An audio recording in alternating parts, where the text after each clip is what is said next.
ननंद रानी, मैं स्वार्थी नहीं हूँ। शिवानी के विवाह को 2 साल हो चुके थे। बहुत खुशहाल ससुराल था उसका। ससुराल में पति, सास ससुर और एक ननंद थी जिसकी शादी हो चुकी थी। सभी शिवानी को बहुत प्यार करते थे और शिवानी खुद को बहुत खुशकिस्मत समझती जो उसको इतना अच्छा घर मिला। हर काम में शिवानी की राय बहुत अहमियत रखती थी। एक दिन अचानक शिवानी की तबीयत खराब हुई तो उसको अस्पताल ले जाया गया, जहाँ से वापस आकर सबको खुशखबरी सुनाई गई। शिवानी माँ बनने वाली थी। घर में हर कोई नाच रहा था। इतने सालों बाद घर में खुशी जो आने वाली थी, उसकी ननंद रचना को जब यह खुशखबरी दी गई तो भागी भागी चली आई। एक ही शहर में ससुराल का होने का सबसे बड़ा लाभ यही होता है। आते ही रचना ने शिवानी को गले लगा लिया और ढेर सारा प्यार भरा आशीर्वाद देते हुए बोली, भाभी, दिल खुश कर दिया आपने। बहुत समय बाद कोई नन्हा मुन्ना आएगा घर में। सब शिवानी की बलैया ले रहे थे। इसके बाद सब शिवानी का बहुत ध्यान रखते थे। उसके खाने पीने का, आराम का, मेडिसिन का, एक्सरसाइज का, मेवे फल सब खिलते जाते। साथ ही आधी रात को भी मन करता कुछ खाने पीने का, कहीं घूमने का। पति मुकेश सब पूरा करता था क्योंकि मुकेश के मम्मी पापा ने उसको बोल रखा था कि ऐसे समय मूड स्विंग होता है, व्यवहार बदलता रहता है, इसलिए नाराज़ कभी मत होना। अगर शिवानी गुस्सा भी करे तो इग्नोर कर देना। हमेशा ऐसे रहना जिससे शिवानी अपने दिल की बात तुमसे कह पाने में कभी भी संकोच ना करें। पूरे 9 महीने बाद शिवानी ने जुड़वा बच्चों को जन्म दिया। रचना रोज सा घर आती और अपनी ममता शिवानी के दोनों बच्चों पर उड़ेलती, उनकी मालिश करती, नहलाती, यहाँ तक कि दोनों बच्चों के नाम भी उसने ही रखे, पीहू और राहुल। इतनी ममतामयी होने के बाद भी ममता देने के लिए रचना के पास कोई नहीं था। शादी के 10 साल बाद वो माँ नहीं बन पाई थी। ख्याल रखती तो भाई के दोनों बच्चों का खास, लेकिन उसकी गोद सूनी थी। जब बच्चे थोड़े बड़े हुए तो रचना ने आना थोड़ा कम कर दिया क्योंकि उसके घर के 10 काम होते थे। शिवानी दोनों बच्चों को संभालती थी, सब साथ देते थे, पर कभी नींद पूरी नहीं होती थी तो कभी दिन का आराम भी गायब रहता। दो दो बच्चों संभाल बहुत मुश्किल था। उसकी दिन बर दिन बढ़ती परेशानी और चिड़चिड़ापन देखते हुए उसकी सास विमला जी उसके पास आई और बोली, बेटा, मैं कुछ कहने आई हूँ तुमसे, ठंडे दिमाग से सुनना। पीहू और राहुल दोनों को ही पूरी देखभाल की ज़रूरत है। अगर तू चाहे तो। माँ, आप क्या कहना चाहती हैं? साफ साफ कहिए, मैं सुन रही हूँ। और हाँ, आपकी ये बात बिल्कुल सही है कि दोनों ही बच्चों को पूरी देखभाल की ज़रूरत है और आप सभी के साथ मिलकर मैं पूरी कोशिश भी करती हूँ, पर दोनों को एक साथ देखना मुश्किल है। बेटा, तू चाहे तो एक बच्चा रचना को दे दे, तेरा काम भी आसान हो जाएगा और बच्चों की परवरिश भी अच्छे से हो जाएगी। तो अपनी सास की बात सुनकर शिवानी उन्हें देखने लगी तो विमला जी ने जाते जाते आगे कहा, बेटा, तू माँ है, अच्छी तरह सोचकर ही जवाब देना। जैसा चाहेगी होगा वैसा ही, कोई तेरे खिलाफ नहीं जाएगा। शिवानी की समझ में नहीं आ रहा था वो क्या बोले, क्या करे। उसके दिमाग की नसें दर्द करने लगी सोच सोचकर।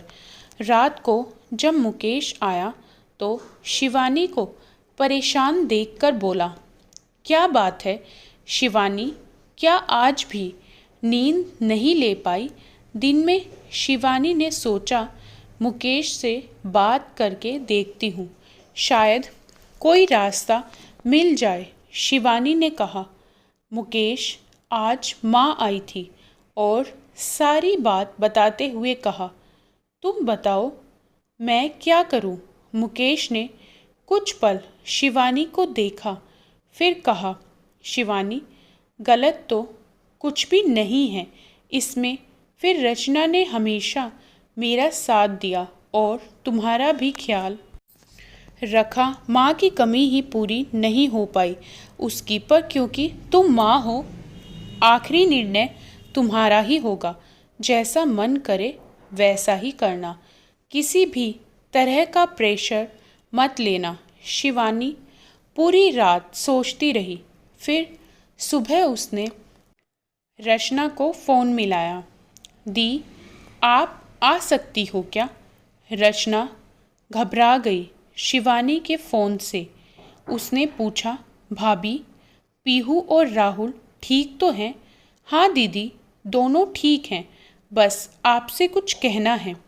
ठीक है भाभी, आती हूँ, कहकर फ़ोन रख दिया। रचना ने अपने घर में बताया और जल्दी से जल्दी तैयार होकर अपने घर पहुंची। रचना को देखकर शिवानी आगे बढ़ी और अपनी ननंद को गले लगाते हुए बोली, दीदी, आप बहुत अच्छी हैं, हमेशा मुझसे छोटी बहन जैसा प्यार करती हैं। क्या मेरे राहुल को आप अपनी गोद दे सकती हैं? शिवानी हक बकाकर बोली, मतलब दीदी, ईश्वर ने मुझे जुड़वा बच्चे शायद इसलिए ही दिए हैं जिससे आपकी भी गोद भर जाए। क्या आप मेरे राहुल की यशोदा मैया बनेंगी? भाभी, आप ऐसा कैसे कह रही हैं? आप सच कह रही हैं? कांपते स्वर में रचना बोली। उसको अपने कानों पर भरोसा नहीं हो रहा था।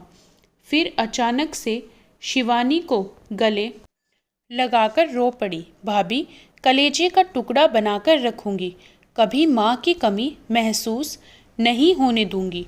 बहुत बहुत धन्यवाद आपका। रचना खुशी खुशी राहुल को लेकर चली गई। रचना हफ्ते में 3-4 बार राहुल को अपने मायके लेकर आती थी। 4 साल बीत गए। एक रात पीहू की तबीयत बहुत खराब हुई। बहुत इलाज करवाया, पर 3 दिन बाद ही शिवानी की गोद उजड़ गई। रचना रोज आती, पर अब राहुल को साथ नहीं लाती।